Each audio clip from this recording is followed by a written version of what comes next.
Good morning all of you. Welcome to my channel. बेटा, मैंने आपको सिविक्स का क्लास 9th में what is democracy, why democracy, ये 1 पर्सन 1 वोट 1 वैल्यू यहाँ हेडिंग तक कराया था। आज हम करने जा रहे हैं नेक्स्ट। अगर बेटा आपको ये मेरा समझ में आता है टॉपिक पढ़ाया हुआ, तो प्लीज़ मेरे चैनल को लाइक और सब्सक्राइब कर देना। नेक्स्ट देखिएगा बेटा, यहाँ से हम शुरू करते हैं। Rule of law and respect for rights means क्या है? कानूनों का राज और अधिकारों का आदर करना, रेस्पेक्ट करना। कि हमें जो कानूनों का राज होता है तो हमें अपने राइट्स जो मिलते हैं हमें उनका रेस्पेक्ट करना चाहिए। अभी इसमें देखिएगा एक स्टोरी है जिम्बाब्वे की। 1980 में जो हमारे जिस टाइम पे 1980 में जिम्बाब्वे ने इंडिपेंडेंस को लिया था, इंडिपेंडेंस वहाँ को मिली थी। तो बेटे उनको जो इंडिपेंडेंस मिली थी, इन जो मिनॉरिटी वर्ग थे, मिनॉरिटी सेक्शंस थे। मिनॉरिटी क्या होते हैं? जो लोग काउंटिंग में कम होते हैं। आप बताइए, जैसे इंडिया है, इंडिया में हिंदू है, हिंदू बहुत ज़्यादा है, मुस्लिम उनसे कम है, क्रिश्चियन उनसे कम है। तो जो रिलीजियस ग्रुप संख्या में जो लोग कम होते हैं वो मिनॉरिटीज़ होते हैं। ठीक है बेटा।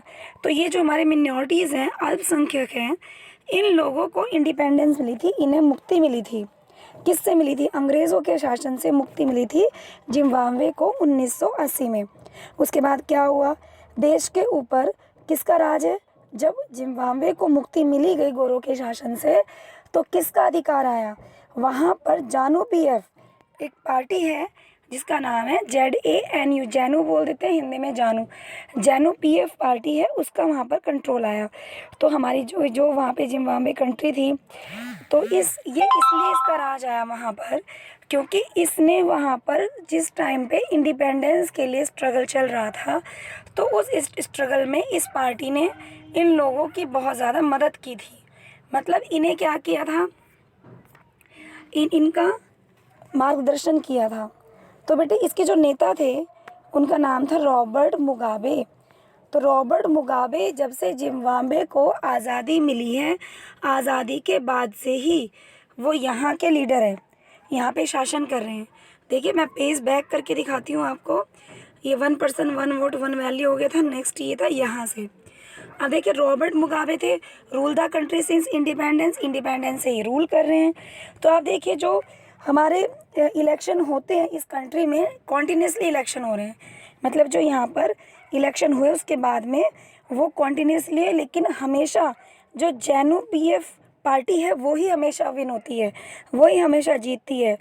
तो इसका मतलब क्या है कि जो वहाँ के प्रेसिडेंट हैं मुगाबे, वो लोगों के बीच में फेमस है, मतलब कम फेमस नहीं है। लेकिन वो जब चुनाव करते हैं, वो इलेक्शन करते हैं, तो इलेक्शन को जीतने के लिए बहुत ही रॉन्ग वे, वो डर्टी पॉलिटिक्स का भी यूज़ करते हैं। तो इंडिपेंडेंस के बाद से ही उनकी गवर्नमेंट ने कई ऐसी पॉलिटिकल संविधान हुआ है। इंडिपेंडेंस के बाद से देखिएगा बेटा क्या था कि आज़ादी के बाद से जो उनकी गवर्नमेंट थी, कई बार उन्होंने अपने कॉन्स्टिट्यूशन में बदलाव भी किए। कई बार जो वहाँ प्रेसिडेंट को जो पहले राइट मिले थे उन राइट्स के अंदर उसने इंक्रीमेंट भी किया। उसके बाद जो जवाबदेही होती है, यानी कि अगर कोई भी हो जाता है तो राष्ट्रपति उसके लिए जवाबदेह होता है। जवाबदेही का मतलब है अगर कोई प्रॉब्लम क्रिएट हो जाती है तो राष्ट्रपति को उसका आंसर देना पड़ता है। तो उसके लिए भी उन्होंने वो राइट कम कर दिया कि कुछ भी अगर होता है तो जो प्रेसिडेंट है बेटा वो वहाँ पर उसके लिए जवाबदेह नहीं है। और जितनी अपोजिशन पार्टी थी, जो कि उस पार्टी के अगेंस्ट में पार्टी खड़ी हुई थी, उनको परेशान किया जा रहा था बार बार। उनके जो लीडर्स थे उन्हें परेशान करके उनके जो भी वो असेंबलीज़ करते थे उनमें गड़बड़ कराई जाती थी। जो वहाँ की गवर्नमेंट थी वो बार बार वहाँ के जो विरोधी प्रदर्शन होते हैं ना, कि किसी के अगेंस्ट में नारेबाजी करना, या फिर अगर कोई आंदोलन कर रहा है किसी गलत सरकार के लिए तो उसके आंदोलनों को भी गैर कानूनी घोषित करना, तो ये किया जा रहा था। तो ऐसा कानून भी है कि वहाँ पर कि जो राष्ट्रपति के जितने भी राइट्स होते हैं, मान लो जितने राइट्स हैं, तो वहाँ ये कानून था कि वो राष्ट्रपति को इसके लिए ब्लेम कर सकते हैं। लेकिन उन्होंने इस कानून को हटा दिया कि राष्ट्रपति के अधिकारों की कोई उसके राइट्स को कोई क्रिटिसाइज़ नहीं करेगा, कोई आलोचना नहीं करेगा। उनका आलोचना करना सीमित है। अब देखिए टेलीविज़न है, रेडियो है, इनके ऊपर भी गवर्नमेंट कंट्रोल हो गया था, क्योंकि अगर इसमें रेडियो में, टेलीविज़न में अगर कुछ बताया जा रहा है तो ये भी उनके गवर्नमेंट के अंडर में थी। इसका मतलब ये लोग भी अपनी सरकार के अगेंस्ट कुछ नहीं बोल सकते हैं। और जो न्यूज़पेपर है उसके ऊपर भी इन्होंने सेंसरशिप कर दी थी। जब तक तो शुरू में न्यूज़पेपर इन्होंने फ्री कर दिया, स्वतंत्र था, लेकिन जो न्यूज़पेपर, जो वहाँ के एडिटर, जो पत्रकार थे, अगर वो गवर्नमेंट के ख़िलाफ़ कुछ लिखते थे तो उन्हें अंदरूनी रूप से अलग से परेशान किया जाता था। और कुछ ऐसी अदालतें भी थी जिनके डिसीज़न की वो लोग परवाह ही नहीं करते थे और जज के ऊपर दबाव भी डाला जाता था। तो वहाँ कैसा लोकतंत्र हुआ बेटा? ऐसे तो कोई लोकतंत्र नहीं हुआ।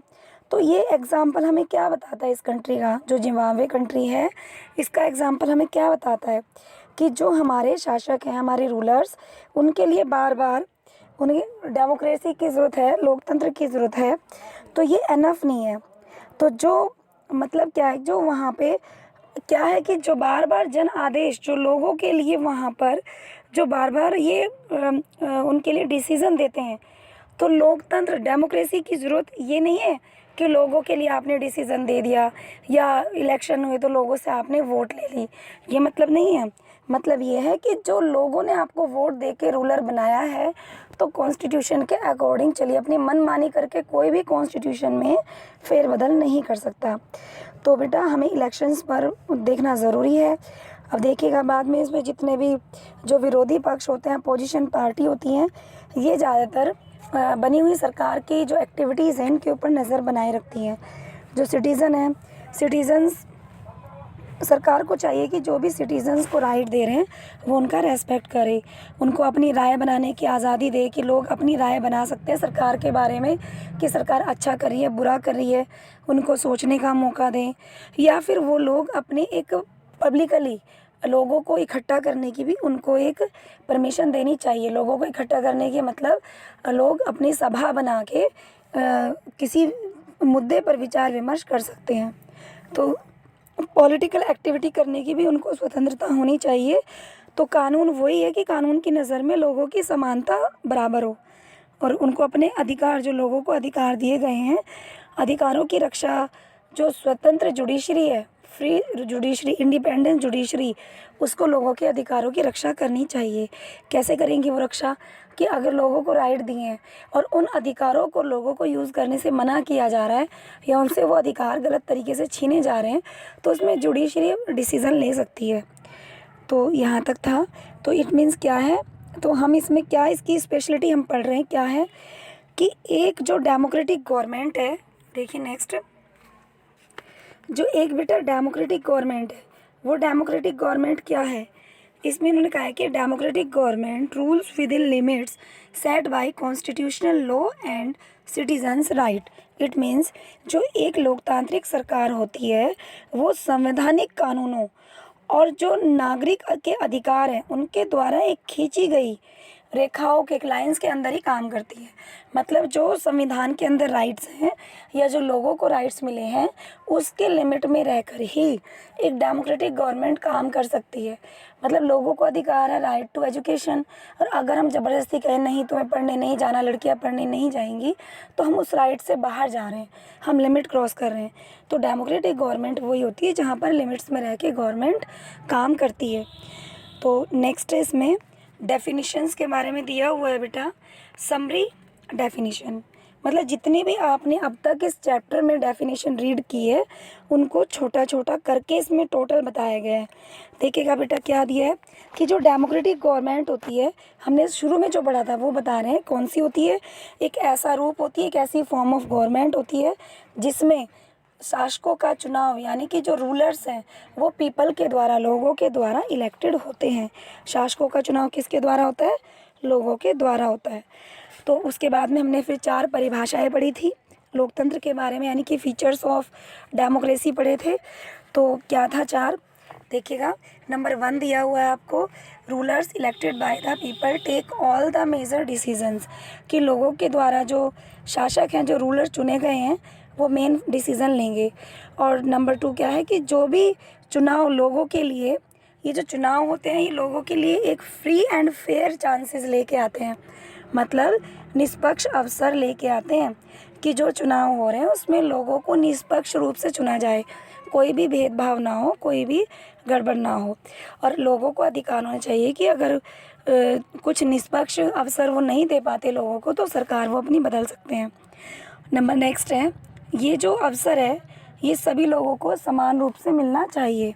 ठीक है। इसके बाद जो चुनाव से बनी हुई गवर्नमेंट है, जो लोगों ने इलेक्ट करके बनाई है सरकार, लोगों ने अपने नेताओं को चुना और उनसे सरकार बनी, तो संविधान के द्वारा जितने भी संविधान ने कानून तय किए हैं या नागरिकों के लिए अधिकार तय किए हैं उनके दायरे में रहकर काम करें। तो आज हमने यहाँ तक पढ़ा बेटा। तो उसके बाद में नेक्स्ट हम करेंगे नेक्स्ट वीडियो में कि लोकतंत्र ही क्यों, मतलब वाई डेमोक्रेसी। तो क्यों हम इसके मतलब वाई डेमोक्रेसी करेंगे, नीचे हेडिंग दी हुई है। तो आज तक के लिए इतना ही। स्वस्थ रहिए, अपने घर में रहिए क्योंकि कोरोना टाइम है, और अपनी पढ़ाई ऑनलाइन करते रहिए बेटा। ठीक है, ओके।